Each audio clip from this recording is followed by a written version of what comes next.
আজ কথা বলবো দীপ কাকু ঝিনুক সিরিজের ৩টি রহস্য উপন্যাস নিয়ে।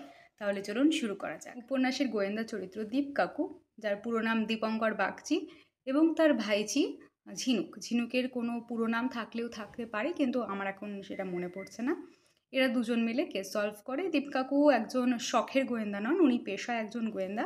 এবং এখানে লেখক বেশ মাঝে মাঝে উল্লেখ করেন উনি টাকা পয়সার ব্যাপারে কিন্তু বেশ ওই ঠিক আছে দরকার নেই এরকম করেন না, উনি টাকা পয়সাটা একদম ঠিক আদায় করে নেন, এরকম টাইপের।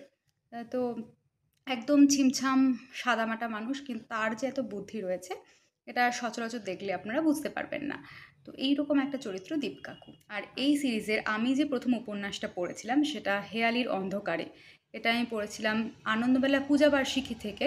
এই পূজাবার্ষিকীটা কিন্তু আমার কাছে এখন আর নেই, মানে ছিল কিন্তু এখন আমি খুঁজে পাচ্ছি না। তাই কত সালটা আমার এখন মনে করে বলতে পারছি না, কিন্তু এটা আনন্দ থেকে অলরেডি এটা বই আকারে তো নিশ্চয়ই বেরিয়েছে। এবং দাম যত সম্ভব 225 টাকা, তুলনায় দাম এখন অনেক কম রয়েছে। কতদিন কম থাকবে আমি বলতে পারি না। তো এই গল্পে প্রথমেই দেখায় যে একজন আসেন তার বাড়িতে। আপনারা ছবিটা দেখলে বুঝতে পারবেন যে এখানে তাদের একটা বিষ্ণু মূর্তি চুরি হয়ে যায়। এবং খুব একটা প্রিশিয়াস মূর্তি নয়, কিন্তু তবু কেন চুরি হচ্ছে বা কিছু কি তার তার মিথিক্যাল ভ্যালু কত রয়েছে। তো এই সব নিয়েই প্রথম একজন আসেন দীপ কাকুর কাছে তার ওই হারিয়ে যাওয়ার জন্য, এবং তারপর দীপ কাকু এবং ঝিনুক মিলে কী করে সেই মূর্তি উদ্ধার করে, এই নিয়ে সম্পূর্ণ উপন্যাস। এই উপন্যাসগুলো মূলত কিশোর উপন্যাস, কিন্তু আমার মনে হয় না এটা শুধু কিশোররাই এনজয় করতে পারবে তেমন কোনো মানে নেই। কিন্তু আমি যখন পড়েছিলাম তখন আমি ওই কিশোরীই ছিলাম, এবং আমার বেশ ভালো লেগেছিলো। বেশ মানে আমার খুব ভালো লেগেছিলো। মানে মনে হয় যে হ্যাঁ, একটা কিছু চনমনে কিছু একটা ব্যাপার যেটার সাথে একটা বইয়ের সাথে আটকে থাকা যায়। এবং শুধুমাত্র ছোটোবেলায় নয়, আমি বড় হয়েও কিন্তু এটাকে আবার রিড করেছিলাম, এবং আমার একই রকম ভালো লেগেছিলো। তো আপনারা এই উপন্যাসটা অবশ্যই ট্রাই করে দেখতে পারেন। পরের আরেকটা উপন্যাস পড়েছিলাম যেটা চাবি রহস্য। এই সিরিজেরই একটা ৬ নম্বর সম্ভবত গল্প বা ৫ নম্বর গল্প। এই যে পূজাবার্ষিকী থেকে পড়েছিলাম, এটা ১৪১৫, এটা আমার কাছে রয়েছে, কিন্তু এখন অবস্থা এতটাই খারাপ আমি আর দেখাচ্ছি না। পারলে একটা ছবি দিয়ে দেবো। তো এর কভার টভার সব চলে গেছে, সব হারিয়ে গেছে। তো এই উপন্যাসটা আমি পড়েছিলাম চাবি রহস্য, এবং এখানেও তাই।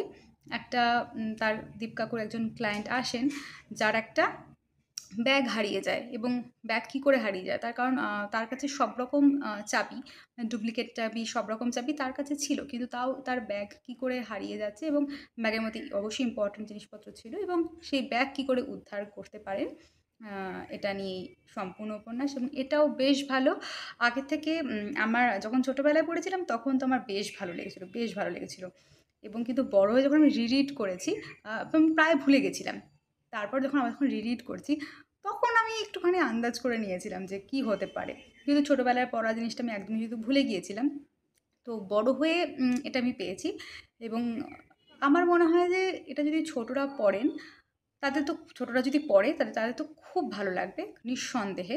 কিন্তু বড়রা যখন পড়বে, একটা একটা কিশোর উপন্যাসে যেমন মজা বা আনন্দ থাকা দরকার, আমার মনে হয় এখানে সেটা রয়েছে। এবং বেশ ভালো একটা বই, আপনারা এটাও ট্রাই করে দেখতে পারেন। যখন আমি ঠিক করলাম যে আজকে এই বইগুলো নিয়ে ভিডিও করব, এবং তারপর যখন আমি সার্চ করছি যে বইগুলোর এখন দাম কীরকম কী রয়েছে, তখন আমি জানতে পারলাম যে এই চাবি রহস্য বইটা কিন্তু এখন আর অ্যাভেলেবেল নয়, আউট অফ স্টক হয়ে রয়েছে। কিন্তু আনন্দের প্রথম এই দীপ কাকু সিরিজের প্রথম ৬টি উপন্যাস নিয়ে কিন্তু অলরেডি একটা উপন্যাস সমগ্র বেরিয়ে গেছে, যেটার দাম রয়েছে ৬৫০ টাকা সম্ভবত। আমি দামটা বলে দেবো। এবং এখানে কী কী গল্প আছে আমি বলি। ডায়েরির সংকেত প্রথম গল্প, দ্বিতীয় রহস্যময় উপত্যকা, তৃতীয় অদৃশ্য নজরদার, চতুর্থ হেয়ালির অন্ধকারে, ৫ হচ্ছে চাবি রহস্য, আর ৬ ফন্দিবাজ বন্দি। তো এই প্রথম ৬টা নিয়ে অলরেডি একটা উপন্যাস সমগ্র রয়েছে, আপনারা এইটা কিনে নিতে পারেন। এই সিরিজের ১০ নম্বর উপন্যাস ময়ূরবাড়ির রহস্য, এবং এইটাও আমি একটা আনন্দমেলার পূজাবার্ষিকী থেকেই পড়েছিলাম, কিন্তু এটাও আমার কাছে এখন আর নেই, নয়তো আমি সালটা উল্লেখ করে দিতাম। তো এইখানে কি হয়, এখানেও সেরকম একটা যত সম্ভব কালী মূর্তি, যত সম্ভব তার একটা মাথার মুকুট হারিয়ে যায়। এই ময়ূরবাড়ির ময়ূর যে ময়ূরবাড়ি বলছে সম্ভবত ওখানে ময়ূর পুষতো ওই বাড়ির লোকজন, তো তার জন্য ময়ূরবাড়ির রহস্য। তো সেই বাড়ি থেকে ক্লায়েন্ট আসেন এবং বলা হয় যে তার প্রতিমার মুকুট চুরি হয়ে গেছে, এবং সেই মুকুট কী করে উদ্ধার করে দীপ কাকু এবং ঝিনুক এই নিয়ে হচ্ছে উপন্যাস। মূলত আমি এটা খেয়াল করে দেখেছি, মানে এটা আমি এখন ভিডিও বানানোর সময় গিয়ে খেয়াল করলাম, যখন আমি ভাবলাম যে কী কী কথা বলা যায়। তখন আমি যখন ভাবলাম যে এই বইগুলোর সিনপসিসটা একটুখানি দেখি, তখন আমার মনে হলো যে ব্যাপারটা কিন্তু এইরকম, যে 3টে আমি পড়েছি, অন্যান্য আমার পড়া হয়নি তাই আমি বলতে পারবো না, কিন্তু যে 3টে আমি পড়েছি প্রত্যেকটাতে কিছু না কিছু জিনিস চুরি হচ্ছে। তো সেটা কী করে উদ্ধার করে সেটা নিয়েই মূলত উপন্যাসগুলো, এই 3টে। বাদবাকিগুলো কোনো খুন বা অন্য কিছু হয় কিনা আমার আপাতত জানা নেই। আমি যদি পরবর্তীতে পড়ি, এটা নিয়ে আমার সম্পূর্ণ একটা ভিডিও বানানোর কিন্তু ইচ্ছে আছে। আপনারা পড়ে দেখতে পারেন। আই গেস আপনাদেরও বেশ ভালো লাগে। দীপ কাকু এবং ঝিনুককে নিয়ে লেখা সুকান্ত গঙ্গোপাধ্যায়ের মোট মিলিয়ে 20টা বই রয়েছে। বই নয়, সরি, 20টা উপন্যাস রয়েছে। এবং তার মধ্যে 14টা রয়েছে আনন্দ থেকে প্রকাশিত, যার মধ্যে প্রথম 6টা নিয়ে তো আগেই বললাম উপন্যাস সমগ্র বেরিয়ে গিয়েছে। এবং আর যে বললাম যে 14টা বাদ দিয়ে যে 6টা বই, সেটা কিন্তু দুটো দুটো করে করে বেরিয়েছে। মোট মিলিয়ে 3টে বই মিত্র ঘোষ থেকে। প্রথম 6টা বইয়ের নাম তো আমি অলরেডি উল্লেখ করে দিয়েছি, বাদবাকি কী কী রয়েছে সেটা আমি বলি। চিত্রনাট্যে কিসের ইঙ্গিত, আমি সিরিয়াল ওয়াইজই বলছি।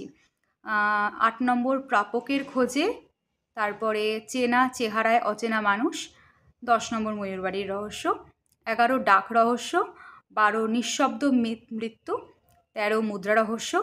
তারপরে আনন্দ থেকে বেরিয়েছে শেষ বই পাহাড়ে রহস্যের মেঘ। এটা বোধহয় কিছু বোধহয় 2-3টে পূজাবার্ষিকী আগেই বোধহয় বেরিয়েছে সম্ভবত, নামটা বড্ড চেনা চেনা লাগছে। আর মিত্র ঘোষ থেকে যে 3টে বই বেরিয়েছে তার মধ্যে রয়েছে একজোড়া দীপ কাকু, যেখানে রয়েছে রহস্যে অতীতের ধ্বনি আর আড়ালে আততায়ী। আর মিত্র ঘোষ থেকে দ্বিতীয় বই দীপ কাকুর জোড়া অভিযান, যেখানে রয়েছে মোক্ষম চাল আর ভাবনা ঘরে হানা। আর মিত্র ঘোষের শেষ বই আরও একজোড়া দীপ কাকু, যেখানে রয়েছে শেষ চিঠি আর সুন্দরবন রহস্য। এই মিলিয়ে মোট 20টা উপন্যাস ওনাকে নিয়ে অলরেডি লেখা হয়ে গিয়েছে। তো আমি অনেক কম পড়েছি, মাত্র 3টে পড়েছি।